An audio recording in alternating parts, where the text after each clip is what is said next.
back on the Cannabis Corner. My name is Lucas Barfield. I am a local Tacoma cannabis activist, researcher, and educator, and I am joined by my co-host, Uncle Dig, who is a veteran medical cannabis activist and podcaster out of Oregon. How are you doing today, Uncle Dig? I'm doing great, Lucas. It's getting a little colder, and I'm enjoying the fruits of my labor from this past harvest. Yeah, it's great to have you back on the show. We've missed a couple weeks here. Both of us I've had a cold, and I know you had couple issues you had to deal with, but we are back on it on the Cannabis Corner here, and we are kind of wrapping up our 4th season, Dig. I just want to give a couple shout-outs and thank yous first. And first, I'd like to thank you for being a part of the show this year. You're welcome. I've really enjoyed it. Yeah, and then I got to make sure that I thank the producer of the show, Aaron Folsch. And they have a band, the Fantastic Flying Folches, so check them out. He's the guy who always does the final mastering. And I told him I would thank him every show, and I've been kind of thanking him every other show. So I just want to make sure that we give a great shout out and thank you to Aaron Folsch for making the show sound great, and all the guests that have been on this year. And I really got to thank the audience out there who has given me feedback. Here and there around town, people are like, "Oh, we like the show." So, and we have a great 2022 coming up, Dig. I'm so excited for the next year, and yeah, especially thank you to our audience. Thank you to the radio stations that host us. It's been a really fun experience to be a part of the show. Oh, yeah, and I definitely got to thank Radio Tacoma and KTQA for hosting the show. And KTQA is now going to have this on Monday, Wednesdays, and Fridays at 8 p.m. I'm not sure when that switch is coming, but it's coming soon. So we got to get a little more of a primetime slot, and that's really cool. And I'll be getting together a podcast coming out soon. So really exciting year coming up here in 2022. It's going to be an exciting year in cannabis, Dig. What's your prediction?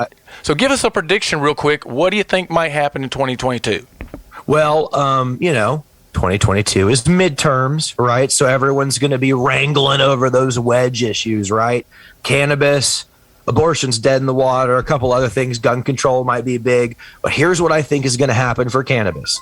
At some point, because every year I keep saying, no one in the South is going to legalize. And then every time, like, I know that Oklahoma is sometimes considered the South, sometimes not.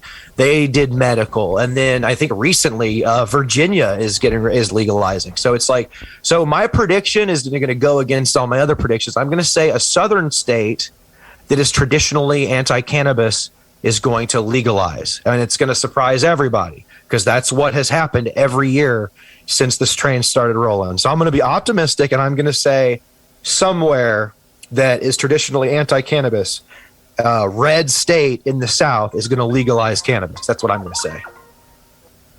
Yeah, so I kind of predict something similar. I think Florida will legalize.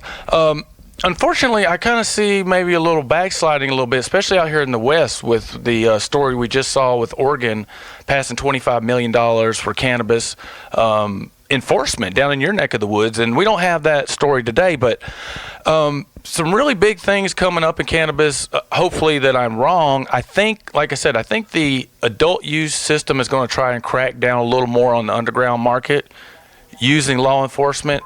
And that is an issue, I think. So let's hope I'm wrong. And I want to mention real quick, Dig, we have a guest coming on, Robert Beasley, who is the CEO of Fluent, a Florida-based dispensary chain.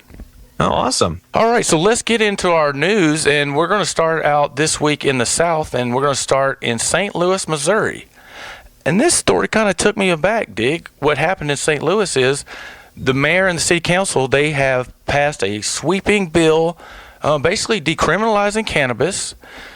They no longer let cops search you or arrest you for cannabis smell. And the one thing that I really found fascinating is besides allowing you to have 2 ounces now, they actually decriminalized growing 6 plants. Yeah, and I think a really cool thing about this is additionally the law prohibits police from using the odor as a probable cause for warrantless searches. So they can still get a warrant, so don't go over your limit. But I think this is really interesting.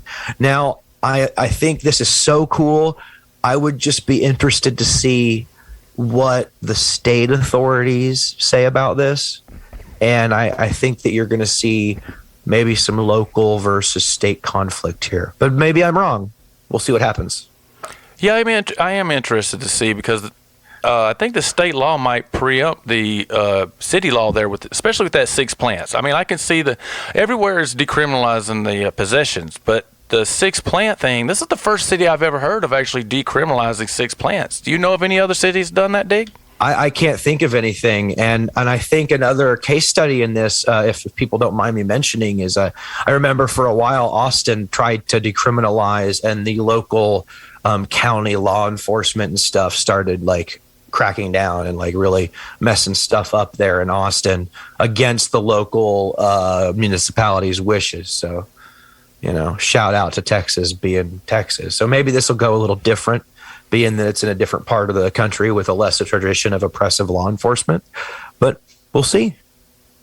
Well, I don't know. Missouri's pretty oppressive over that way. I wouldn't say Missouri's some liberal paradise for sure, but I did see a headline this morning that Missouri has surpassed $200 million in medical cannabis sales. Now, Texas hasn't anything close to that, or Alabama either. So I think Arkansas and Missouri, right there in the middle of the kind of up on the northwest side of the South, they're leading the way as far as cannabis legalization goes.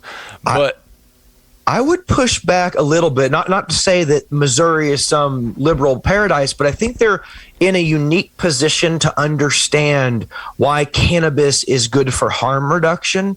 I think the opiate epidemic hit that part of the country really hard, and I think that it changed their understanding of drug and drug policy. And as much as we may have some criticisms for law enforcement, they're products of their local community.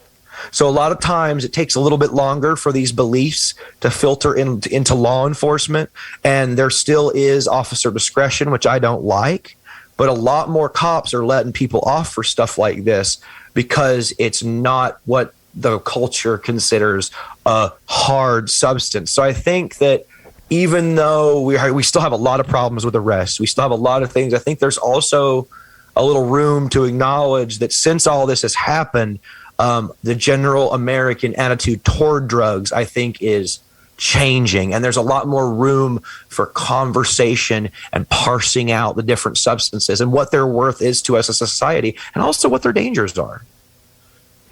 Yeah, and another interesting thing about Missouri's medical cannabis system is actually a lot of the proceeds and taxes from that go straight into a fund for veterans.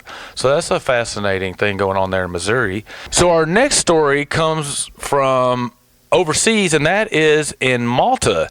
And Malta actually has legalized cannabis. They are the first ones to do it in Europe. It was thought that Luxembourg was going to be the first one to do it, but that has stalled. But hopefully that will be coming up soon. So let's tell our audience, where is Malta, Dig? So Malta is an archipelago, which is a group of small islands in the central Mediterranean between Sicily and the North African coast. And if you need a little bit more help, Sicily is the soccer ball that the boot of Italy is kicking. Yeah, and so they have legalized cannabis. It's not like a sweeping legalization, but they definitely have decriminalized in a lot of ways. So if you're over 18, you can now possess 7 grams and grow 4 plants. And what other things do they do in the Malta law, Dig? So it's there's a couple cool things, right? They're able to cultivate 4 plants at home. They're able to possess 7 grams or a quarter ounce of cannabis. The only and here's an interesting feature of the law. It's not 21 and over. It's age 18 and over. So that's an interesting acknowledgement of when the age of consent happens. I think that if we want to make anything 21, we got to make everything 21. And if we're going to make anything 18, we got to make everything 18. I think that that's a cool thing that they're doing. But also, drinking ages and drug consumption ages in Europe are culturally lower than here for a number of reasons. Also, driving isn't as prolific in European countries. So that's probably another feature of those laws you might want to think about. So it's really great to hear that Malta is legalized, and hopefully more European countries will be following. I think I saw a headline that Germany is going to be right behind.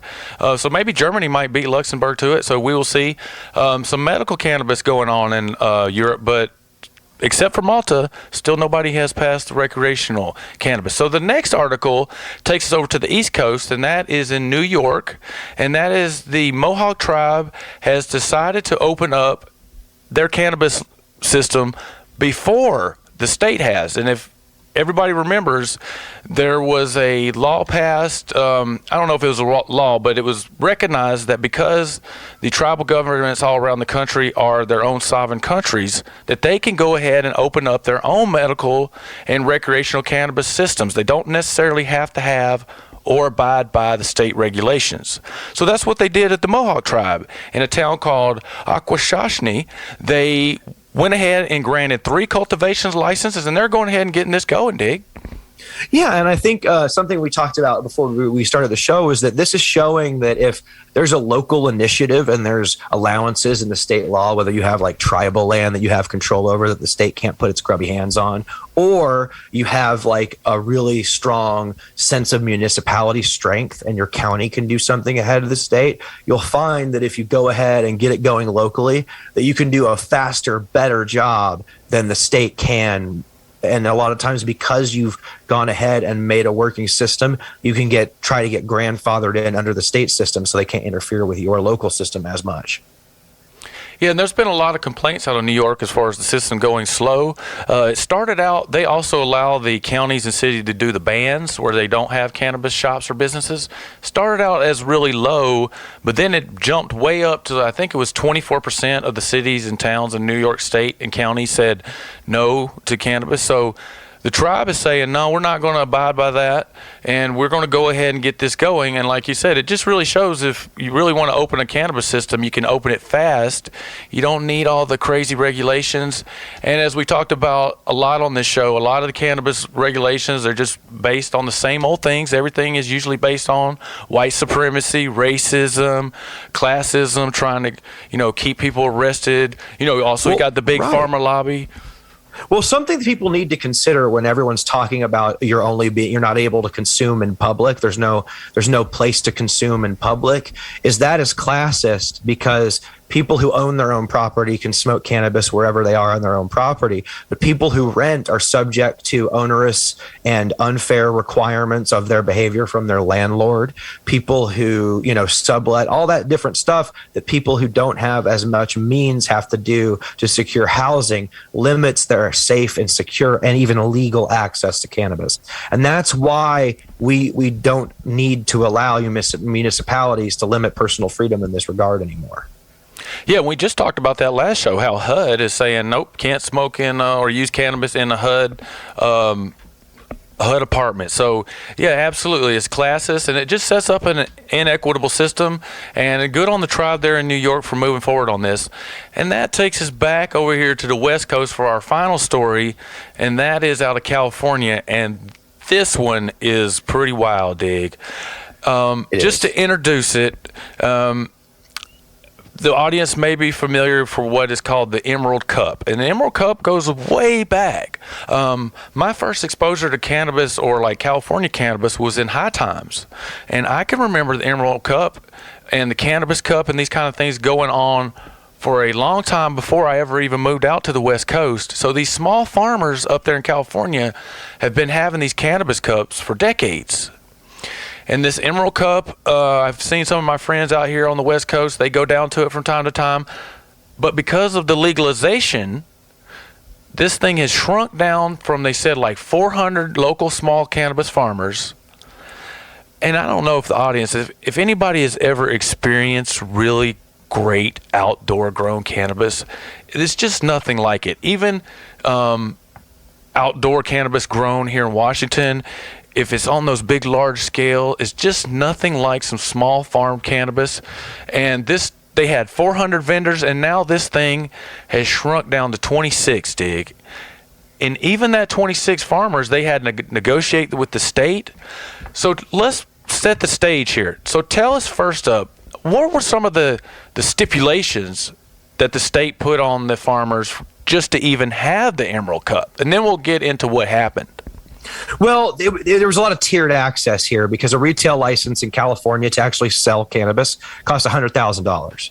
So these small farmers were invited to the Emerald Cup because the Emerald Cup's a little more corporate now than it used to be. They were invited, quote, they offered a lottery allowing 27 small farm cannabis growers the opportunity to present their product at the cup for a nominal fee. So these people paid a fee to show off their flower at the Emerald Cup. They were not allowed to provide any. They weren't allowed to sell it like some. I guess they allow sales at the Emerald Cup, but these people weren't allowed to sell. And then a regulator came in. The Department of Cannabis Control came in and decided that they couldn't display their flower that they had set up to display, so they had to pull it all off. And then the Emerald Cup and a bunch of people had this compromise they reached where the small farmers could become, quote, dispensary employees, and then they could show like small personal amounts. But it was a diminished thing, and I'm sure that the Department of Cannabis Control will eventually close that loophole next time. So really kind of it would seem a corporate takeover of corporate cannabis with the Cannabis Cup, but also with the Emerald Cup. But the other thing that people need to realize is these stringent regulatory requirements select for larger, more sophisticated operators. But larger, more sophisticated operators aren't going to prioritize quality flower over profits like these farmers are. So I want to read a quote to you from Mr. O'Neill, one of the farmers here, about this. He said, "You work so hard at something for so long, and it just gets harder and harder for no particular reason. As a vegetable farmer, I pay a nominal fee. I tell the county what crops I grow, and I can sell them at market. But," he said, "cannabis is this never-ending series of these regulatory shifts and drama. One of my life beliefs is to see normalization. To see cannabis regulated under the Department of Cannabis Control is wrong. It shouldn't be about control. It should be about agriculture, because that's what we do as farmers. The reality that farmers are stripped from doing direct market sales is a travesty. It's a fundamentally broken aspect of the regulatory system." And I want to read you folks one more quote, because it's very important that the voices of these small farmers be lifted up so people understand the challenges they face. This is from Wendy Kornberg, who runs Sunibus Farms in Humboldt County. Yeah, love that name. She said, she pointed out that the Emerald Cup used to be hundreds of small cannabis farms. She said, "The Emerald Cup used to be all small farmers. That's all that came. We now have 26 represented in this little group, and another 4 over there, and maybe 4 over there." She warned you, this is the death of craft cannabis. If consumers don't get behind it and start demanding something different, and if people don't start getting really loud about the ridiculous regulations that don't do anybody any favors. We support regulation on this show, but we do not support onerous regulation that tips the scales in favor of large, incredulous operators. Yeah, and that's really what it just all is beginning to look like, is they just want to put the small people out of business, and then they want to come in with the big corporations and take over cannabis. And we're kind of seeing the same thing trying to happen here in Washington, but going to stick here in California. One of the fascinating things I'm finding about this story is, at the same time this is going on, 2 days later, the headlines just blow up all over. It was just headline after headline after headline. The actual cannabis industry there in California, they are begging for relief from the legislature to try to fix the system. There's so many different things wrong with it. You got overtaxation, you have this environmental rule that you have to have this environmental assessment, which I am an environmentalist. I have a degree in environmental policy. But this legislation, and I'm just going to say it right here on the radio just to be clear, it was made to make a bunch of environmental consultants money, because now every cannabis farmer there in the state has to have an environmental standard, and they have to have a consultant come in and make this big plan. Who does that benefit? It doesn't benefit the state, and it doesn't benefit the cannabis consumer. And it's just fascinating. They're still not doing anything to make anything safe, right? They're not testing runoffs from these farms. They're just testing stuff and offering vague plans, but they're not testing the runoff. There are a lot of times does Washington even test for mold? No, Washington does not test for mold, but California probably does. But another thing about the California thing is that they are just you know, one of the things that we keep seeing is they're such in desperate straits. Dispensaries are suing cities for not busting drug dealers, Dig. And then on top of that, And then let's add to that, and I'm just mentioning that because of the big mess. Let's add to it the story after we see constantly how the underground market is actually taking over Northern California and Oregon. And these small cannabis farmers in the Emerald Cup, the DCC, the Department of Cannabis Control, they just see them as drug dealers, but they're not. They're just farmers. Wait. So there's what's going on in Oregon is a little bit different than what's going on in California. I think what's going on in Oregon also goes in California, but what we're seeing in Oregon largely with the large scale illicit cultivation, that flower is not competing with Oregon flower on the Oregon market. It's going away. It's going east. It's going elsewhere. So I don't know how much pressure those illicit operators are actually putting on the legal market in Oregon. I am skeptical of that because from what I understand, all these big outlaw grows, all that stuff is going out, overseas or back east. And when I say back east, I mean somewhere where it's illegal back east, Texas, wherever, I don't know, back east. The Royal E back east. And I think that's going on in California too, but I do think that there's a lot more room in California's system for illegal flower to filter its way into more Californians' hands. Yeah, but the systems in the two states are very different. There's a lot more room in the legal Oregon market for flower to move around legally and not need to be illegal. Yeah, okay. So, I mean, California, I guess my whole point with bringing all that up is the cannabis system along in the underground system is helping it. The overregulation is helping it. All of it kind of mixed up together is just creating this big, massive, it just looking like California's botched their cannabis system. Yeah, it's one of the worst markets out there, from what I understand. But I haven't spent too much time down there, so I can't speak to it on an experiential level. But I hear that it's almost impossible to compete in the legal market if you're an up and up operator, unless you just have you're benefiting from markets of scale, right? If you're like a 26 store operator, then you can ride the wave of volatility in the market a little bit better than if you're a mom and pop, like a vertically integrated farm to table dispensary. So we'll see what happens with California. I haven't seen any kind of hint where the legislature says they're going to help out or anything. I don't really know what they would do. They've already tried to crack down on all the illegal market. They've tried all kind of different things. And they don't seem like they would want to get rid of that environmental rule. So it's going to be interesting to see what happens coming up in California. And now let's get on to our guest. And this week we have on Robert Beasley. And we are back on the Cannabis Corner. My name is Lucas Barfield. We are joined today by Robert Beasley, who is the CEO of Fluent, who is a multi-state dispensary operator, but they are based in Florida. And we're going to be talking to Robert about a couple different issues, cannabis in Florida, federal cannabis banking, and some other things. How are you doing today, Robert? Hello, I'm doing great. Thank you for having me on the show. Yeah, it is great to have you on the show, and I wanted to touch base with you really quick.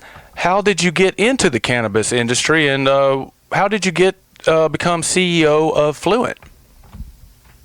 It's kind of a long-winded story, but the short version is that I was a practicing lawyer in the state of Florida, and through one group or another, I was asked to participate in the drafting and commentary of the constitutional amendment, and then following, I participated in the statutory development, and then following that, commentary in the regulatory development. Following that course, when the first few licenses were issued in Florida, I became kind of a shoe-in for a advisor, purely from a legal point of view on advising into what these words meant. As I continued as a consultant and advisor, I became more and more involved in the operational aspects, involved in the credit facilities and the investment group aspects, and kind of worked my way through and became on the board of managers for one of the first of the 5 licensees in Florida. We ultimately brought that company through the cultivation, the processing, the retail, and then that company sold to another national Canadian company at the time. And that kind of set me off. I ended up going from state to state, developing up companies as, the big idea is to get a license. Well, once you get a license, that's just a piece of paper that entitles you for the long-winded burden of producing several $100 million possibly of capital and a couple of years of hard work. And so that's the part that I would do. Ultimately, in 2019, Fluent called me to come in as an advisor, and I stayed as an advisor on helping them reorganize their business model from about January 20 until I was asked to take the chair as CEO in September of 20, and I've been the CEO since. Yeah, thanks for that. And I want to jump right into the questions. And I wanted to ask you, since you are the CEO of a dispensary chain, and there just are some stories out right now over in California, and we are continually seeing this sort of strife between the medical cannabis community and the adult use that's coming in. What are some of the differences that you see there as the head of a multi-state dispensary chains that serves medical cannabis patients? What are some of the differences that you see between adult use cannabis and medical cannabis?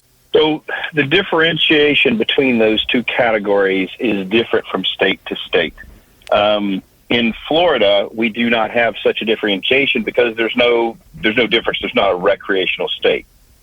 In those states, when you start to see a recreational program come in, what's left of the medical program is typically centered around dosage.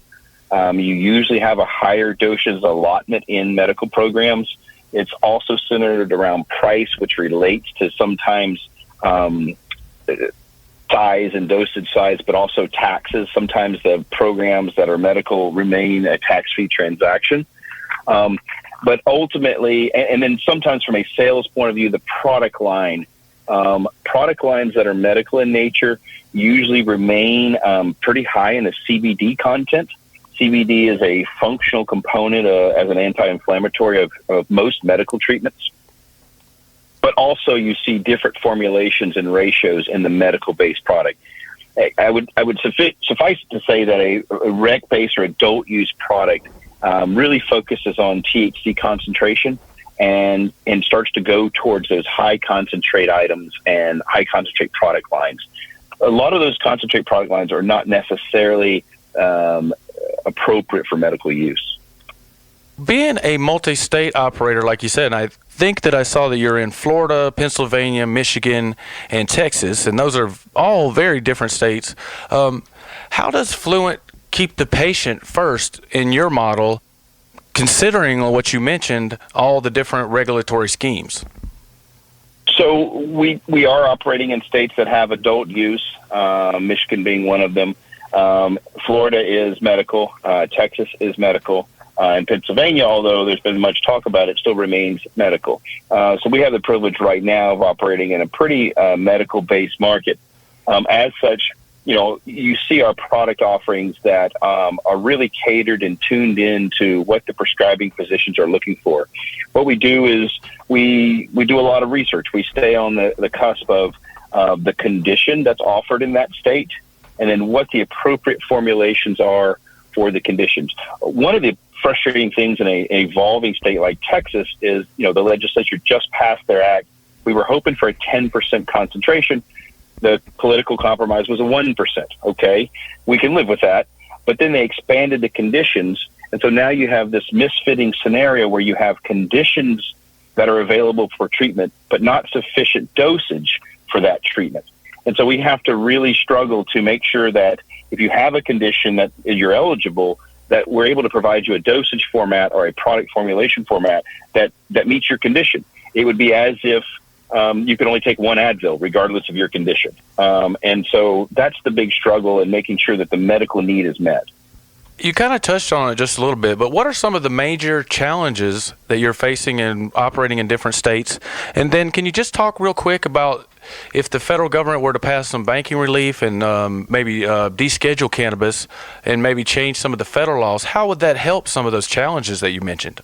Yeah, and those all kind of relate to each other. So the biggest challenge is that they are independent silos. In any other business where you're a multi-state operator, you would get some of the efficiencies of scale. we may have a piece of equipment in Michigan. This isn't hypothetical. We have a piece of equipment in Michigan that we would really like to use occasionally in Florida, but we're not able to move things across state lines because of the regulatory environment. Of course, we cannot move any product across state lines. And so the fact that we may have a robust inventory on our shelves in Pennsylvania does us no good in Florida. And so the fact that you have to set up essentially independent companies requires a good bit of duplication of the efforts. You know, you end up having to have separate companies within your companies. The second issue that makes it more difficult is the regulatory environment. You know, there are a lot of similar rules, but in a lot of ways, the rules related to packaging and advertising and so forth are completely different. And so we have to end up with different teams. And therefore, the company cannot be one unified company. It has to be several companies in one. Now, these changes you just mentioned, one of which is access to banking. You know, we are still operating as if we're a criminal enterprise. We do not have any access to the federal banking system, which means a lot of the banking functions that businesses use for efficiency, we do not have access to. It does drive us towards an all-cash type business. Moving cash is difficult and quite frankly, unsafe. But that's the situation we're forced into. More importantly to us than that, it would be access to the credit system. We would be able to obtain capital at reasonable rates as opposed to private capital. Private money always costs more. The federal wire system, we'd be able to move and pay vendors through the ACH or wires. We're not allowed to do that. And then the access to other types of transactions. When you're disqualified from the federal banking system, you're also disqualified from a whole host of things that you don't even think about. The various labor programs. For instance, all of agriculture in this country is supported by the legalized immigrant labor programs, in which, you know, people coming from elsewhere have the opportunity under a work visa to provide for their families and provide a lot of the work that otherwise doesn't get done in this country. And agriculture is hard work, and cannabis agriculture is no different. But we're not allowed to access any of those programs because we are still federally illegal.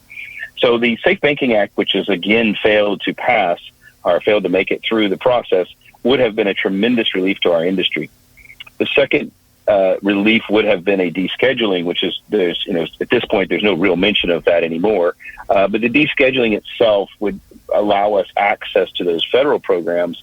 And then the big one, the descheduling would allow us to get out of what they call the 280E exemption, which causes our effective tax rate to be in the 60%. Yeah, I'm really glad you mentioned the immigrants. We've reported a lot on the Cannabis Corner about over here on the West Coast, a lot of cannabis producers, usually underground cannabis producers, that are using illegal immigrants to do their harvesting and everything like that. And we've always talked about how bringing everybody into the fold would help out with that. It would be a lot less exploitation of workers if you kind of made cannabis more illegal, like you were talking about on a federal level, would open up some of those immigration programs. So really glad to hear that being talked about on the federal level. So I want to kind of get back and talk about Florida. I'm an Alabama native, but I spent a lot of time in Florida, and we've talked about Florida a lot on the show, and I do a fair amount of reporting on Florida. So what is going on in Florida with the medical cannabis? I know they're talking about they just had a conviction of a large dispensary chain's husband got convicted in a corruption case, and then we find out that he had something to do with this 30-year rule that is in Florida. Can you talk a little bit about Florida's medical cannabis system specifically, and do you think they're going to start opening it up a little bit more so we can get in some more licensees down there? You mentioned that issue with Kim Rivers and her husband, and I'm not sure, it's unfortunate for her, and I'm not sure that has anything to do with the industry or the process of the industry or its progression. I think what is more relevant to it is the position of the governor's office. I cannot say that the governor is against cannabis, but he is certainly not supportive of development of the program. The Department of Health is in the executive department as an agency, and as such, it is controlled entirely from directives from the governor. A secretary position appointed by the governor, or Secretary of Health, obviously is in control of that department and agency, and so its momentum is entirely dictated by the executive. what we have seen is a very lagging, slow pace. And at this point, it's clearly intentional. We've hit a lot of statutory benchmarks. The licensure allowance, when it hit 600,000, should have allowed for more. There have been benchmarks prior to that, which the Department of Health should have moved forward, and they have not. They have had several pieces of litigation that could have been resolved that were not, and it's kind of just dragging them through the mud to get them to do anything. That pace, or that tone, if you would, is driven by the executive. So the short answer is we're going to have to wait to the gubernatorial elections and that outcome before we see any real movement. The department has now said they're going to open up the Pigford license, but that we're going to do the Pigford license first and then open up the remainder of the licenses after the 600,000 patient benchmark. There's no reason to do that. There's no reason that they need to do that one then the other. But the likelihood is that the Pigford license, that single license, is going to result in litigation. And I expect to see the department shut down again and say, well, we're going to wait for that litigation to be completed until we do anything further. So you see this very slow tectonic movement where a department is reluctantly satisfying their statutory obligations. That can only be a directive from the executive. Yeah, and for the audience, the Pigford cases are a group of cases having to do with the USDA and black farmers in general, but the Florida legislator used the opportunity to say that the state was going to give out one black farmer one medical cannabis license, and then they just said they were going to do that. They're opening up the license window in March for like 5 days. So like you said, the whole process is so convoluted and messed up. There's certainly going to be lawsuits, and I think it's just going to drag on for a long time. And then that kind of gets us to another story that I just saw, and this is kind of hot off the presses. I've been seeing this story coming up with people. They had a breakout of a lot of people using spice, which is a artificial cannabinoid down in Florida, which has nothing to do with medical cannabis, except that one of the headlines, somebody came out and said that they were using the spice because the medical cannabis was too high in Florida, so the cost was too high. I've done a couple stories on how the cost of medical cannabis is too high in Florida. Do you want to address the high prices of medical cannabis in Florida real quick while you're on the show? Sure, and I will say that there's nothing artificial about the pricing. The fact is that, as I indicated to you before, when these companies received the golden ticket, it was an invitation to spend $50 to $100 million. You had to deploy the result of the vertical nature in Florida is that, unlike any other company, you have to be an agricultural company, you have to be a processing company, you have to be a packaging company, you have to be a logistics company, and then you have to be a full retail company. Those multidisciplinary aspects of the company causes the cost of entry to be extremely high. Agriculture itself is an expensive endeavor. The processing equipment is very specialized. And so what you have is a company that, in order to put the product on the shelf day one, has already, they've already got $50 to $60 million in it. Then compare that to also the principle of scarcity. We are still underserved in canopy space in Florida. Because of the cost of construction, even the big companies like Trulieve, they've slowly continued to build canopy space. But the fact is that demand still outstrips supply. So basic economics, anytime you have demand outstripping supply, you're going to have increased pricing. That is being alleviated as these bigger players come in, and as some of these mergers have taken place over the last year. Everyone's focused on putting more production on the ground. Because we're vertical, we cannot buy it from anywhere else, which means we got to grow it to sell it. So you got to start at the bottom of the pyramid and invest in your canopy. Increasing your canopy helps you get more product on the shelves. Well, as everyone does that, then supply goes up and pricing will start to compress. I expect that to occur, but it's there's nothing nefarious about it. It's just very simple economics. You put $100 million into a business, you're going to want to charge something to start getting a return on that money so that you can pay the debts that you just incurred.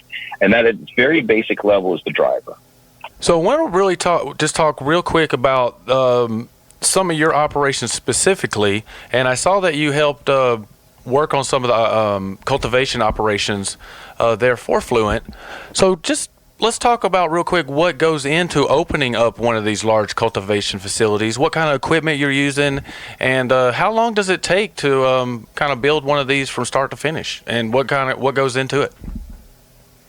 It takes about a year under good conditions, and I would say that the last 2 years our conditions have been terrible. I am still sitting with major components. We started a facility in May of 21, and we're nearing completion, but for the fact that we have major components, we have grow tables on a ship somewhere in Holland. We have some controller equipment that's somewhere in China that's never left the ports over there. And so the worldwide shipping and supply chain issues, as they've been labeled, they impact us as well. But they impact us a little extra because all of the equipment and everything we're using is specialized. And so there's not an opportunity to go down to the Ace Hardware or the Home Depot and pick up some of the materials and equipment that we need to produce this product. And so that puts a strain on the development. And that strain is what you've seen starting to grind down the progress of some of these canopies from being enhanced and expanded. So basically, you're growing.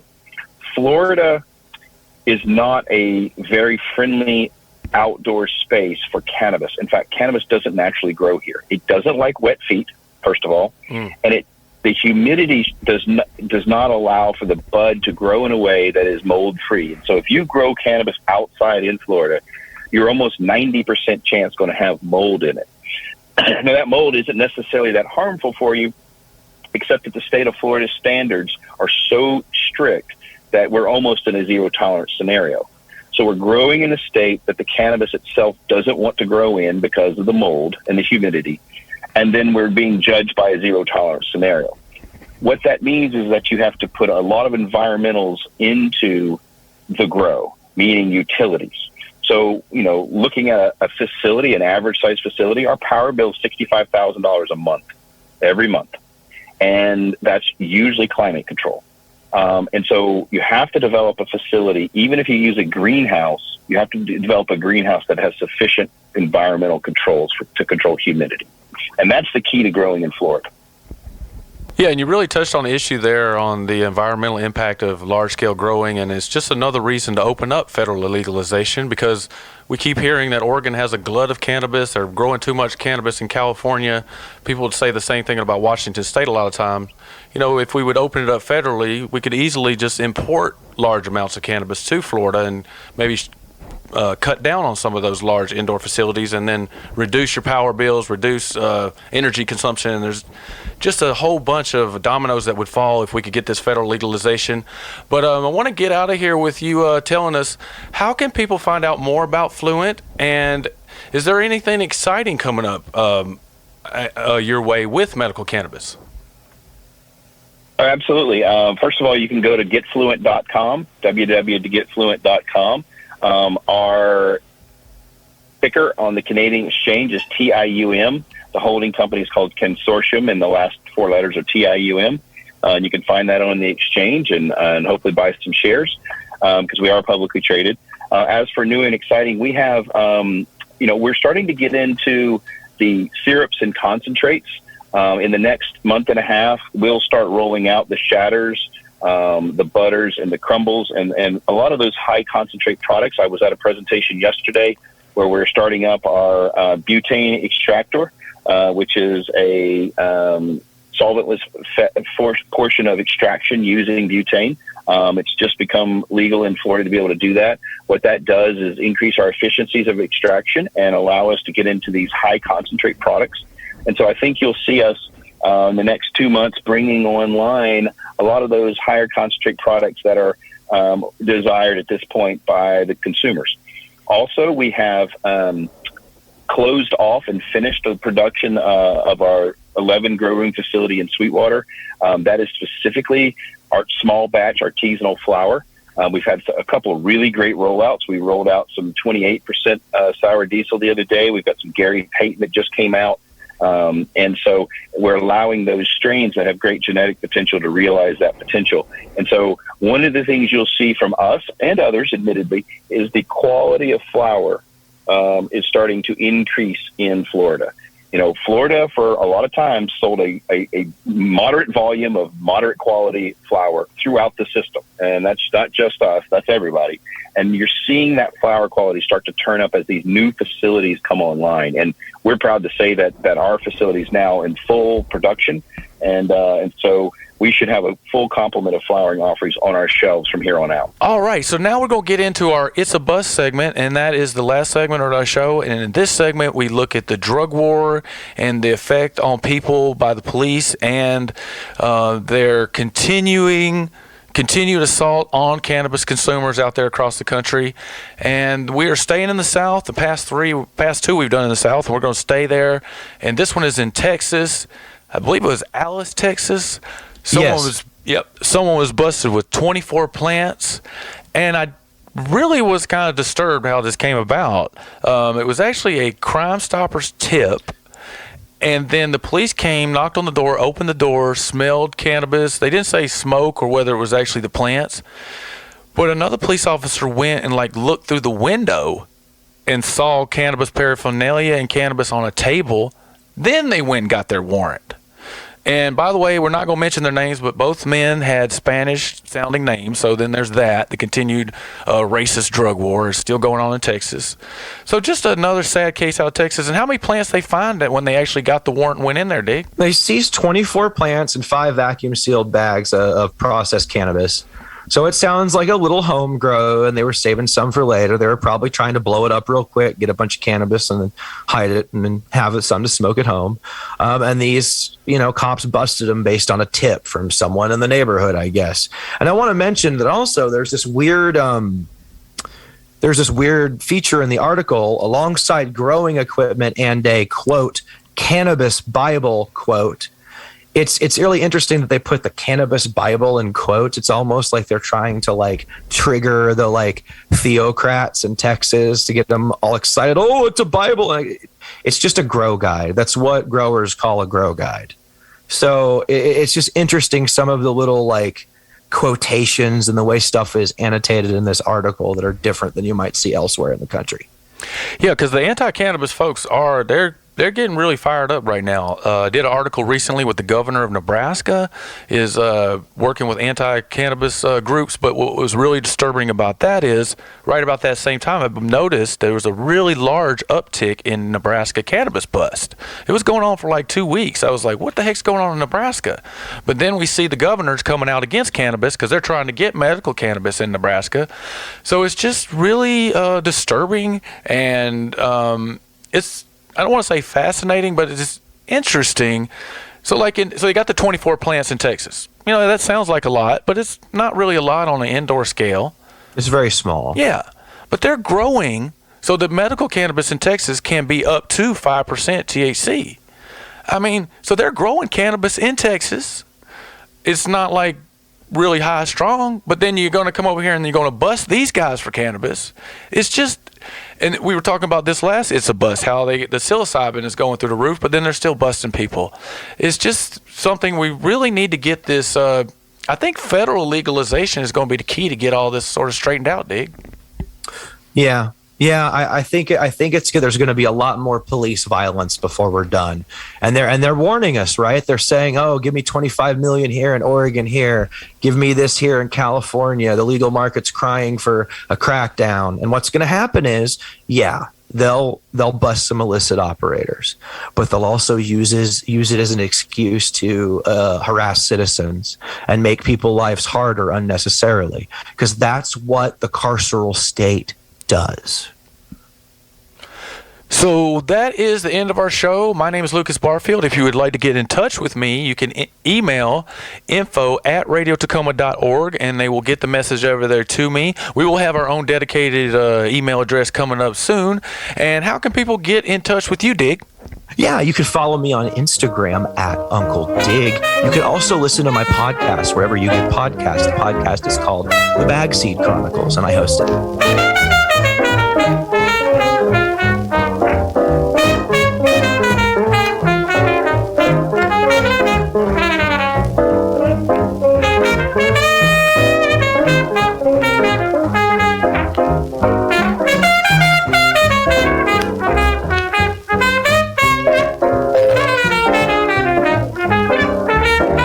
This is Cannabis Corner, hosted by Lucas Barfield.